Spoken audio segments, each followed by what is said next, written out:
बिस्मिल्लाहिर्रहमानिर्रहीम। अस्सलाम वालेकुम। फैसल अब्बासी हाज़िर खिदमत है। आज के वीलॉग में मैं आपको 1 खरब 70 अरब 51 करोड़ और 85 लाख रुपए की करप्शन की कहानी आपको बताऊंगा। तकरीबन ये 75 करोड़ डॉलर बनते हैं कि पाकिस्तान की आवाम को इसका टीका कैसे लगता है, ये मैं आगे चल के आपको बताऊंगा।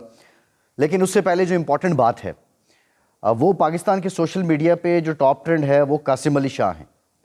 कासिम अली शाह उस वक्त ट्रेंड कर रहे हैं जब उन्होंने गुज़श्ता रोज़ पाकिस्तान तहरीक इंसाफ के चेयरमैन इमरान खान से मुलाकात की और मुलाकात के दौरानिए में उन्होंने इमरान खान से ये सवाल किया कि यूथ को क्या करना चाहिए, तो इमरान खान ने कहा एक्टिव होना चाहिए। कासिम अली शाह ने फिर पूछा कि मेरे जैसे उस्ताद को या मुसन्निफ़ को क्या करना चाहिए, तो उन्होंने कहा आपको भी एक्टिव होना चाहिए। तो कासिम अली शाह ने ये कहा कि अगर मैं सियासत में एक्टिव होता हूँ तो आप मुझे पार्टी टिकट देंगे, तो इमरान खान ने कहा जी हम आपको MPA का टिकट देंगे। ये बात लाइटर नोट पे हुई, कासिम अली शाह ने पूछी और उसके बाद हम ये देख रहे हैं कि एक मखसूस पार्टी की तरफ से जो ट्रोलिंग की जा रही है, कोई वो सोफ़े की तस्वीर निकाल रहा है, कोई वो ये बता रहा है कि वो बैठे हुए कैसे हैं, कोई नए नए अलक़ाबात से नवाज रहा है।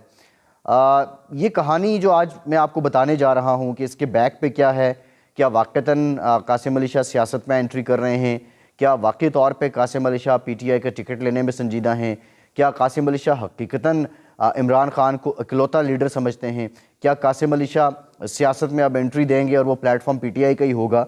मैं इसकी डिटेल आपको बताऊँगा, लेकिन उससे पहले अब इसके बैक एंड पे क्या चीज़ें चल रही हैं, ये मुलाकात क्यों हुई, किस लिए की गई, इस मुलाकात का मकसद क्या था, ये मैं आपको बता दूं। देखें, एक इमरान खान को क्रेडिट ज़रूर जाता है। जब से वज़ीराबाद का सान्या हुआ उसके बाद जब वो ज़मान पार्क में बैठे हैं, तो ज़मान पार्क में बैठने के बाद इमरान खान ने तमाम मकातिब फ़िक्र के लोगों से मुलाकातें की हैं, खा वो वकला हों, खा वो उलमा हों, खा वो एंकर्स हों। मीडिया से तो उमूमी तौर पर रोज़ाना दूसरे तीसरे दिन उनकी रिपोर्टर से, एंकर्स के साथ मीटिंग हो रही होती है। उन्होंने खा ताजिर हों, सोसाइटी के जितने तबकात हैं उन्होंने उनके साथ मुलाकातें की हैं और पॉलिटिकल लीडर्स ये करते हैं, ये कोई अचंभे की बात नहीं है। जब आप अपोजिशन में होते हैं तो आप ये मुलाकातें तवातुर से करते हैं। ये एक अलहदा बात है कि जब कोई भी सियासी जमात या कोई भी लीडर इक़्तिदार में आता है, उसकी मसरूफियात या उसके प्रोटोकॉल या उसकी सिक्योरिटी वो शायद उस तरह रैंडमली या इतनी रैपिडली मुलाकातों की इजाज़त नहीं देती है।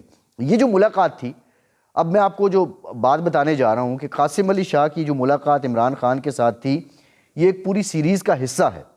और ये सीरीज़ इस तरह है कि एक कंसेप्ट पेपर जो है वो कासिम अली शाह और क़य्यूम नियाज़ी साहब की तरफ से दिया गया,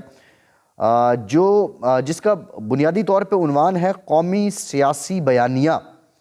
और इसके कुछ फर्दर जो आप कह लें कि सब टाइटल्स हैं या इसके जो इंग्रेडिएंट्स हैं, उनमें सियासत है, उनमें पार्टी है, उसमें सियासी कारकुन है, उसमें लीडर है, उसमें इंतखाबी निज़ाम है, उसमें अंग्रेज़ों का निज़ाम क्या था, लोकल गवर्नमेंट्स हैं, वकला हैं, ताजिर हैं, करप्शन है, एहतसाब है, ह्यूमन राइट्स हैं।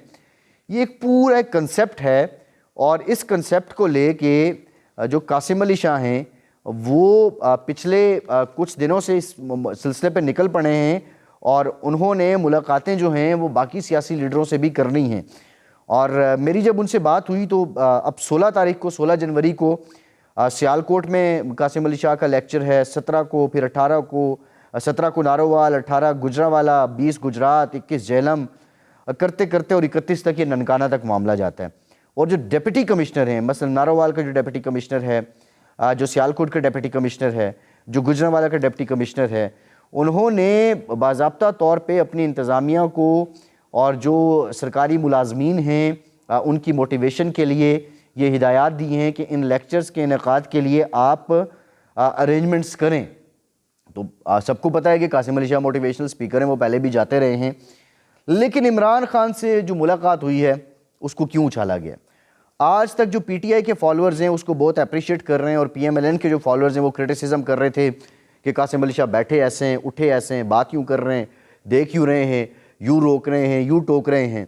लेकिन अब जो बात मैं आपको बताने जा रहा हूँ, इस वक्त जब ये वीलॉग रिकॉर्ड करवा रहा हूँ, तो आज कासिम अली शाह की मुलाकात प्राइम मिनिस्टर शहबाज शरीफ के साथ हो रही है।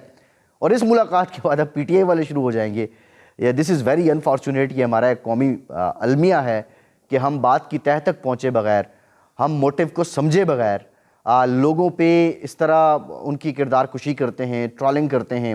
باقی میری قاسم صاحب سے بات ہوئی ہے بڑی ڈیٹیل، انہوں نے بڑا کلیئر کہا ہے، انہوں نے کہا میں اس نوعیت کا صاحب ثروت آدمی نہیں ہوں کہ میں الیکشن اپنے تئیں کنٹیسٹ کر سکتا ہوں، اور میرا صرف جو کام ہے وہ معاشرے کو سدھارنا ہے، اور سیاست کو آپ معاشرے سے علیحدہ نہیں کر سکتے۔ اس لیے میں سمجھتا ہوں کہ پاکستان کی بہتری کے لیے پاکستان کی سیاسی جماعتوں کو، پاکستان کے مختلف جو مکاتب فکر ہیں ان کو، پاکستان کے انٹیلیجنشیا کو، پاکستان کے میڈیا کو، پاکستان کے خواتین کو، پاکستان کے نوجوانوں کو کچھ اتحاد، کچھ اتفاق بعض نکات پہ کرنا پڑے گا، اور میں پاکستان کی بہتری کے لیے یہ ساری ملاقاتیں کر رہا ہوں۔ میری عمران خان سے پہلی ملاقات نہیں تھی، شہباز شریف سے آخری ملاقات نہیں ہے، باقی جو لیڈرز ہیں ان کے ساتھ بھی ملاقاتیں ہوں گی، اور میرا مقصد جو ہے وہ پاکستان کی بہتری ہے۔ بہرحال اب ملاقات کے بعد اگر کوئی یہ کہنا شروع کر دے کہ فلاں اس جماعت میں جا رہا ہے اور فلاں اس جماعت میں جا رہا ہے، تو یہ تھوڑی عجیب سی بات ہے۔ ہمیں سمجھنا چاہیے ہم اس سوشل میڈیا کی جو آگ لگی ہوئی ہے، اس آگ میں بارود کا یا آپ کہہ لیں کہ تیل چھڑکنے کا کام کرتے ہیں، اور پھر اتنے لوگوں کے لیے شغل ہوتا ہے۔ دس از ویری انفارچونیٹ۔ اب یہ شغل لگانے کا وقت نہیں ہے۔ ہماری معیشت کے جو حالات ہیں، ہماری جو اخلاقی اقدار کے حالات ہیں، ہماری جو سیاست کے حالات ہیں، ہمارے جو دینی تقاضوں کے حالات ہیں، یہ شغل لگانے کا وقت نہیں ہے۔ ہمیں کم از کم اس سوشل میڈیا کو کسی حد تک اپنے سدھارنے کے لیے استعمال کرنا چاہیے۔ دوسرا معاملہ، میں نے آپ کو ویلاگ کے شروع میں بتایا تھا کہ میں آپ کے سامنے کہانی رکھوں گا، اور یہ کہانی بڑی انٹرسٹنگ ہے۔ میں نے اس پہ ٹویٹ بھی کیا، آپ لوگوں کا فیڈ بیک بھی آیا، اور میں چاہ رہا ہوں کہ کچھ ڈیٹیلز میں مزید آپ کے ساتھ شیئر کر دوں۔ اور اس میں جو میرا ٹویٹ تھا اس میں میں نے بتایا کہ مالی سال 2020-21 میں جو آڈیٹر جنرل آف پاکستان کی رپورٹ ہے وہ یہ بتاتی ہے کہ جو لائن لاسز ہیں بجلی کی، پاکستان میں 9 تقسیم کار کمپنیاں تھیں 9 تقسیم کار کمپنیاں تھیں، اور 9 میں سے اب جو ہے وہ ایک اور بنا دی گئی ہے، ہزارہ الیکٹرک سپلائی کمپنی، تو اب 10 ہو چکی ہیں۔ لیکن جو 9 ہیں، مالی سال 2020-21 جب عمران خان کی حکومت تھی تو 10 ارب یونٹس لائن لاسز کی نظر ہو گئے ہیں۔ اور اگر میں ان کی مالیت کی بات کروں تو یہ جو پیپر مجھے بتاتا ہے جو آڈیٹر جنرل آف پاکستان کا ہے وہ بڑا حیران کن ہے۔ اگر آپ یہ دیکھیں تو آپ حیران رہ جائیں گے کہ تقریباً یہ 2 کھرب بنتے ہیں، اور اگر میں بالکل اس کو کیٹاگوریکلی کروں تو یہ تقریباً جو کلیکٹیو مالیت بن جاتی ہے وہ 1,70,51,85,00,000 روپے۔ ڈالرز میں کیلکولیٹ کروں تو 75 کروڑ ڈالر کی کرپشن، مالی بے انتظامی کہہ لیں، ناقص مشینری کی خریداری کہہ لیں، یعنی آپ کہہ لیں کہ یہ ملی بھگت کی نظر ہوا ہے۔ حکومت کس کی تھی؟ عمران خان کی۔ میں عمران خان کو بلیم نہیں کر رہا، لیکن اس معاملے پہ ضرور بلیم کروں گا کہ آپ نے سسٹم کو بدلنا تھا، اور آپ انفارچونیٹلی سسٹم کے ہاتھوں کہیں نہ کہیں جا کے یہ سسٹم آپ کو استعمال کر گیا۔ بس میں صرف اتنا کہوں گا۔ اچھا، سب سے اس میں جو افسوسناک بات ہے، میں اگر آپ کو بتا سکوں تو آپ بڑے حیران رہیں گے، یہ جو سب سے زیادہ بجلی جو ہے اس کے لائن لاسز پشاور سے ریکارڈ کیے گئے ہیں، اور تقریباً میں آپ کو یہ بتاؤں کہ میپکو کی اگر ہم دیکھیں نا 16 کروڑ سے زائد بجلی کی یونٹس جو ہے وہ لائن لاسز میں گئے ہیں۔ یہ میں آپ کو پشاور کی بات بتا رہا ہوں، اور اس کی جو مالیت بنتی ہے وہ کوئی 90,46,94,00,000 روپے بنتی ہے۔ اسی طرح پھر کیسکو کی طرف چلے جائیں، کوئٹہ جو الیکٹرک سپلائی کمپنی ہے 1 ارب بنتی ہے، پھر سیپکو کی طرف چلے جائیں 1,21,00,00,000 ان کی بنتی ہے، اور سیپکو جو سکھر ہے وہ 1,66,00,00,000 بنتی ہے، اور یہ سلسلہ یوں ہی آگے چلتا رہا ہے اور یہ چل رہا ہے۔ کرپشن تو ہوئی ہے۔ اب ان لوگوں کا احتساب کیسے ہوگا؟